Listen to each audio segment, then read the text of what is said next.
সকল বন্ধুদের ওয়েলকাম জানাই আর একটা সুন্দর ভিডিও দেখার জন্য। প্রথম থেকে শেষ পর্যন্ত যদি ভিডিওটা দেখো তাহলে বুঝতে পারবে কোথায় আছে মন্দিরটি এবং তার চারিপাশের কারুকার্য। আমরা যখন গিয়েছিলাম তখন উদ্বোধনের আগের দিন, সেই জন্য আমরা ঠিকঠাক করে ঠাকুরের মুখও দেখতে পাইনি বা ঠিকঠাক করে ঠাকুরের মন্দিরে উঠতে পারিনি। সেই জন্য সাইড থেকে যতটা পারি ভিডিওটা ক্যাপচার করার চেষ্টা করেছি। আর প্রথমেই দেখেছো যে মন্দিরের সামনের পোর্শনে তারামায়ের ছবি।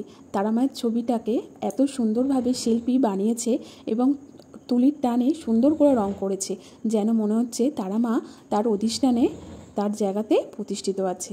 আর হ্যাঁ, আর দেয়ালে, পাশের দেয়ালে দেখলে যে শ্রী শ্রী গৌরাঙ্গ মহাপ্রভু তার কিছু ভক্তির লীলা ছবি ফুটিয়ে তুলেছে।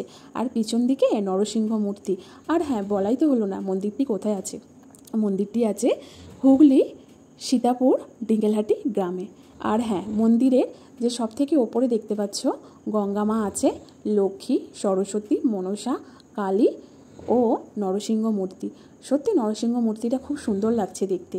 আর হ্যাঁ, পাশের দেয়ালে দেখতে পাবে তোমরা যে লক্ষ্মী, নারায়ণ ও ব্রহ্মা, এই তিন দেবদেবী যেন একই চালচিত্রর মধ্যে খুব সুন্দর করে শিল্পী ফুটিয়ে তুলেছে। আরও অনেক রকমই এখানে দেবী দেবতাদের ছবি আঁকা হয়েছে। মন্দিরটি সত্যি খুব সুন্দর। আর মন্দিরটি যদি দূর থেকে দেখা হয় আরও সুন্দর। যদি তোমাদের ভালো লাগে তোমরা সেই জায়গায় একবার গিয়ে এসো, সত্যি তোমাদের খুব ভালো লাগবে, খুব পছন্দের।